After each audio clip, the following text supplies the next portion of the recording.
प्रवासामध्ये नेण्यासाठी बोंबळाची चटणी बनवणार आहे। तर इथे मी सुके बोंबील घेतलेले आहेत। तर ते आधी मी स्वच्छ धुवून घेतलेत। आता एक कॉटनचं सुती कापड घ्यायचे आपल्याला आणि त्याच्यावर हे कोरडे करून घ्यायचे आहेत आपल्याला। आता हे कोरडे झालेत तर चला तेल टाकून घेऊ आणि आता आपण हे बोंबील याच्यामध्ये टाकून घेऊ आणि असे कुरकुरीत होईपर्यंत त्यांना तळून घेऊ। इथे व्यवस्थित असे कुरकुरीत होईपर्यंत तळून झालेत तर मी ते असे साईडला ठेवून त्यांच्यातला तेल निघला पाहिजे तर राहिलेले बाकीचे पण तळून घेतले आणि यांच्यातला तेल निघालाय तर ते आपण या प्लेटमध्ये काढून घेऊ।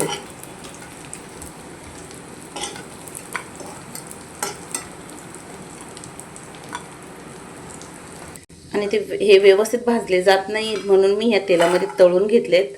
तर थोडीशी यांना पण आपण परतून घेऊ अजून।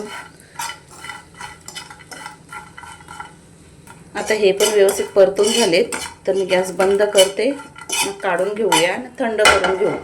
इथे घेतलेले सगळे बोंबील आपले छान असे फ्राय करून झाले, तळून झालेले आहेत आणि एकदम असे मस्त असे ते आपण केलेले आहेत तळून। हो पाहू शकता छान असे कुरकुरीत झालेले आहेत। तर आपण त्यांना आता थंड करून घेऊया।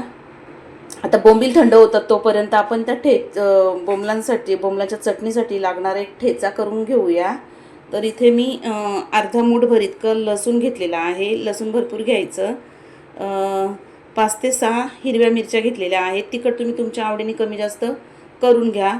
अर्धी मूठभर इतकी कोथिंबीर आहे आणि 1 इंच आळ्याचा तुकडा आहे। जर तुमच्याकडे वेळ असेल तर तुम्ही खलबत्त्यामध्ये हे सगळं टेचून घेऊ शकता, पण माझ्याकडे वेळ नाही आहे आज जास्त, तर मी हे सगळं मिक्सरच्या जारमधनं फिरून घेते। जास्त स्मूथ पेस्ट आपल्याला बनवायची नाही आहे, थोडासा असं रफच आपल्याला हे फिरून घ्यायचं आहे। ना जे नॉनव्हेज खातात त्यांना ही चटणी खूप आवडणार आणि घरात पण तुम्ही अशी करून ठेवली तर छान 5-6 दिवस ती राहील, खराब होत नाही आहे।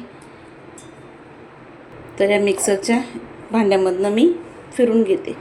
तर हा ठेचा आपला इथे मिक्सरमधनं फिरून झाला आहे। तुम्ही पाहू शकता मी असा रफ केलेला आहे, जास्त स्मूथ पेस्ट बनवलेली नाही आहे। जसं खलबत्त्यामध्ये आपण टेचतो तसं करून घेतलेला आहे। आता हे साईडला ठेवते ना। इथे आपले बोंबील पण थंड झालेले आहेत तर यांना आपण सुरीखाली किंवा हाताने असे 2-2 तुकडे आपल्याला असे छोटे छोटे तुकडे करून घ्यायचे। असे तुम्ही सुरीने किंवा हातानेच करू शकता। तर इथे मी असे पातळ आपल्याला हे चिरून घ्यायचे असतात, पण ते हाताने पण होतात आता तळल्यामुळं, तर मी ते हातानेच करून घेते।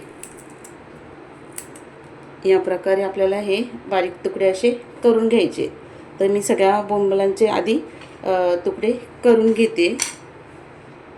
आता चटणीमध्ये टाकण्यासाठी मी 2 मीडियम साईजचे टोमॅटो घेतलेत, ते बारीक कट करून घेते। आता बोंबलांची चटणी बनवण्यासाठी गॅसवरती मी कढई ठेवलेली आहे ना। त्याच्यामध्ये आधी आपण तेल टाकून घेऊया। गरम झालाय त्याच्यामध्ये थोडासा कढीपत्ता टाकून घेऊ आणि कढीपत्ता छान तडतडलाय तर लगेच इथे मी 2 मोठ्या साईजचे कांदे चिरून घेतलेले आहेत, ते टाकून घ्यायचे। या चटणीसाठी जरा कांदा थोडा जास्त वापरायचा, छान होते चटणी। आणि कांदा आपल्याला गोल्डन कलरवरती असा परतून घ्यायचा आहे।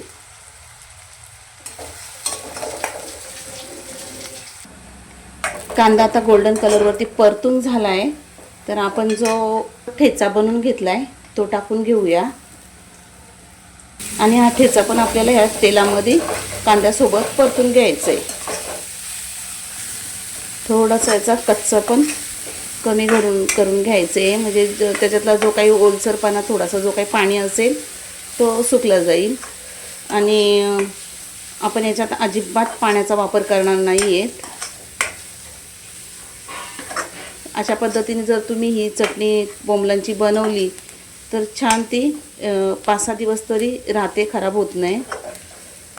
त्याच्यातला पूर्ण ओलसरपणा कमी झाला आहे. आता याच्यात थोडेसे मसाले टाकून घेऊ. अर्धा चमचा जिरापूड टाकते आहे, 1 चमचा इतके धनेपूड, अर्धा चमचा इतकी हळद आणि हे मसाले पण आपल्याला याच्यामध्ये परतून घ्यायचे. आता मसाले परतून झालेत. मसाले जळू नये म्हणून इथे मी जे टोमॅटो आपण कट करून ठेवलेत ते टाकून घेऊया. आणि तुम्हाला प्रश्न पडला असेल की टोमॅटो टाकल्यावर ही चटणी कशी काय 5-6 दिवस राहणार, तर राहते, अजिबात खराब होत नाही आहे. आणि टोमॅटो टाकल्यामुळे तिला चव पण छान येते ना. सगळ्यात शेवटी आपण चवीपुरतं आपण मीठ टाकून घेऊया आता. आणि मीठ पण व्यवस्थित मिक्स करून आपण झाकण ठेवून टोमॅटो छान सॉफ्ट होईपर्यंत, तेल सुटेपर्यंत शिजून घेऊ. इथं 5 मिनटं झालीत. आपण झाकण काढून बघूया. आणि सगळं असं आपल्याला टोमॅटो छान सॉफ्ट झालेला आहे. आणि पाहू शकता तुम्ही तेलही सुटलं आहे. ते सगळं आपल्याला असं मिक्स करून घ्यायचं आहे. आपण जे बोंबील बारीक तुकडे करून ठेवले होते ते टाकून घेऊया. आणि ह्या मसाल्यामध्ये आता आपल्याला हे सगळं परतून घ्यायचं आहे. झाकण ठेवून 5 मिनटं आपण याला वाफेवर शिजून घेऊ. इथे 5 मिनटं झाली आहेत. आपण झाकण काढून बघूया. आणि इथे तयार आहे आपली बोंबलाची चटणी. एकदम मस्त झालेली आहे, पाहू शकता तुम्ही. आशा करते आजची रेसिपी तुम्हाला आवडली असेल. आणि रेसिपी थोडी जरी आवडली असेल तर माझ्या चॅनलला सबस्क्राईब करा, बाजूला असलेला बेलचा बटन दाबा आणि मित्रमैत्रिणी परिवारामध्ये शेअर करा. आवडला तर लाईक करा. पाहू शकता इथे एकदम जबरदस्त अशी आपली प्रवासामध्ये नेण्यासाठी बोंबलाची चटणी तयार झाली आहे. तर ही चटणी तुम्ही भाकरीसोबत, चपातीसोबत, इव्हन भातासोबत पण खाऊ शकता. आणि छान 5-6 दिवस ती राहते, खराब होत नाही आहे. तर एकदा करून बघा. आणि रेसिपी कशी वाटली कमेंट करून मला नक्की सांगा. इथे तयार आहे आपली बोंबलाची चटणी.